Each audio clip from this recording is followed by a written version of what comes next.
নজর রাখবো পরবর্তী সংবাদে। ভারতের আধা সেনায় বাড়ছে আত্মঘাতীর সংখ্যা, কিন্তু কেন কেন বাড়ছে এবং এই নিয়ে কেন্দ্রীয় স্বরাষ্ট্র মন্ত্রকই বা কি পদক্ষেপ নেবেন, তার পেছনে কারণটাই বা কি রয়েছে, ছুটি নিয়ে কি অবসাদে ভুগছেন এই আধা সেনার জওয়ানরা, জানবো বিস্তারিত। আমাদের সঙ্গে রয়েছে প্রতিনিধি সুমন্ত ব্যানার্জি। সুমন্ত, এই যে রিপোর্ট প্রকাশ্যে এসেছে বা সামনে এসেছে, তাকে কেন্দ্র করে কি কারণ রয়েছে, কেনই বা বাড়ছে আত্মঘাতীর সংখ্যা আধা সেনাদের, এবং এই নিয়ে কেন্দ্রীয় স্বরাষ্ট্র মন্ত্রক অমিত শাহ কি বলছেন বা কি পদক্ষেপ থাকতে পারে আগামী দিনে স্বরাষ্ট্র মন্ত্রকের? দেখো, যেটা একটা রিপোর্ট বেরিয়েছে সেই রিপোর্ট কিন্তু দাবি করছে মূলত এর পিছনে লুকিয়ে রয়েছে একটা ডিপ্রেশন। মানে মানসিক ভাবে তারা অনেকটা ডিপ্রেসড বলেই রিপোর্টে মূলত বলা হচ্ছে। এবং 730 জন জওয়ানের কথা এখানে বলা হয়েছে। সেই 730 জন জওয়ান নাকি আত্মহত্যা করেছেন। 55,000-এর বেশি জওয়ানদের মধ্যে কেউ কেউ পদত্যাগ করেছেন, অনেকে আবার স্বেচ্ছাবসর নিয়েছেন।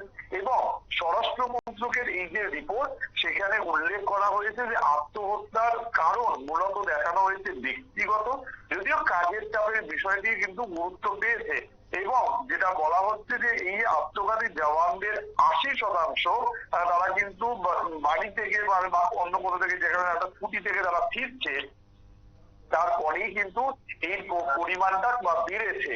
এবং মানে এর পিছনে কারণ হিসেবে দেখানো হচ্ছে যে জওয়ানদের মানে যে স্ত্রী বা পরিবার, এদের এই সমস্ত যারা সদস্যরা থাকেন, তারা তাদের মৃত্যু শোক বা দাম্পত্য সম্পর্কের সমস্যা, বিবাহ বিচ্ছেদ, আর্থিক সমস্যা বা সন্তানদের শিক্ষার সুযোগের অভাব, এই কারণগুলোকেই কিন্তু মূলত তুলে ধরা হয়েছে।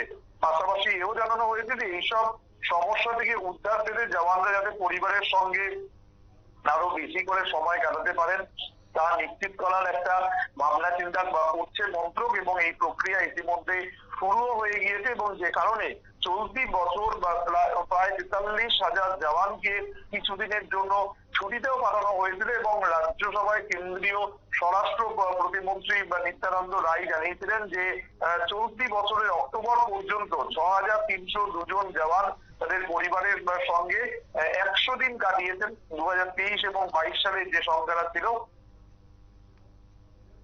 মাত্র 64 জন যথাক্রমে। এবং এই যে আত্মহত্যার যে প্রবণতা, এই কমানোর জন্য ইতিমধ্যেই কিন্তু অসম রাইফেলসের যারা জওয়ানরা রয়েছে তাদের জন্য কাউন্সিলিং এর ব্যবস্থা করা হয়েছে। এবং সব থেকে বেশি যেটা গুরুত্ব দেওয়া হচ্ছে সেটা হচ্ছে ছুটির পরিমাণটা বাড়ানো। দেখো, খুব স্বাভাবিক ভাবেই কিন্তু গোটা মানে বছর জুড়ে যেভাবে শুধু গোটা বছর, একটা বছরের কথা বললে ভুল হবে, মানে গত হয়তো 2-3 বছর পর হয়তো অনেক জওয়ান ছুটি পাচ্ছে, হয়তো রোদ জল বৃষ্টি ঠান্ডা সবকিছুদের মধ্যেই তারা কিন্তু ক্রমাগত ডিউটি করে যাচ্ছেন দেশকে বাঁচানোর জন্য, দেশকে সুরক্ষিত রাখার জন্য। সমস্ত রকম ভাবে তারা কিন্তু কাজ করে যান। সেই জায়গায় দাঁড়িয়ে এই যে যখন তারা ছুটি পান না, তখন কিন্তু এই ডিপ্রেশনটা বাড়তে থাকে। একে তারা পরিবারের থেকে দূরে থাকে, কিন্তু তারপরেও আমরা দেখি যে যথাযথ যদি ছুটি না পায়, তাহলে কিন্তু এই যাদের পরিবারের সাথে দূরত্ব বাড়ার ফলে কি হয়, তাদের যে আর্থিক সম্পর্ক সেটা একটা সময় নষ্ট হয়ে যায়, পরিবারের প্রতি টান নষ্ট হয়ে যায়। যার ফলে বিভিন্ন সময় আমরা দেখেছি যে বিবাহ বিচ্ছেদ বা পরিবারের সঙ্গে একটা বিচ্ছেদ এটা কিন্তু তৈরি হয়ে যায়। যার ফলে আমরা কিন্তু ধীরে ধীরে যাতে এই জায়গাগুলো, এই আত্মহত্যার পরিমাণ কমিয়ে আনা যায়, এটাকে যাতে জিরোতে নিয়ে আসা যায়, তার জন্যই কিন্তু কাউন্সিলিং এর ব্যবস্থা করা বা ছুটির এডিশনাল ছুটির ব্যবস্থা করা, এই বিষয়গুলোকে এখন আপাতত গুরুত্ব দেওয়া হচ্ছে, যাতে কোয়ালিটি টাইম বেশি স্পেন্ড করে মানসিক যে উদ্বেগ সেখান থেকে মুক্তি পেতে পারে এই ধরনের জওয়ানরা। শতাব্দী, ধন্যবাদ। একেবারে আমাদের প্রতিনিধি সুমন্ত ব্যানার্জি তুলে ধরেছে, এবং কার্যত একটা সময় দেখা যেত বিশেষ করে যুবক যুবতীদের মধ্যে আত্মঘাতীর প্রবণতাটা পরিলক্ষিত হতো, কিন্তু সেই জায়গায় দাঁড়িয়ে আজকে আধা সেনা, ভারতীয় আধা সেনাদের সংখ্যাটা রীতিমতো বাড়ছে এবং তাদের আত্মঘাতীর সংখ্যা হচ্ছে, এতে করে উদ্বেগ প্রকাশ করছে। এবং আজকের এই রিপোর্ট ক্রমশ উদ্বেগজনক বলেই কিন্তু মনে করছেন ওয়াকিবহাল মহল। তবে কেন্দ্রীয় সরকার যেন এই বিষয়গুলোর দিকে নজর দেন, সেটাই এবার দাবি উঠে আসছে, এবং বিশেষ করে ছুটির সংখ্যাটা যেন বাড়ানো হয় কার্যত আজকের এই রিপোর্ট থেকে সেটাই স্পষ্ট। নিয়ে নিচ্ছি ছোট্ট একটি বিজ্ঞাপন বিরতির, সঙ্গে থাকুন।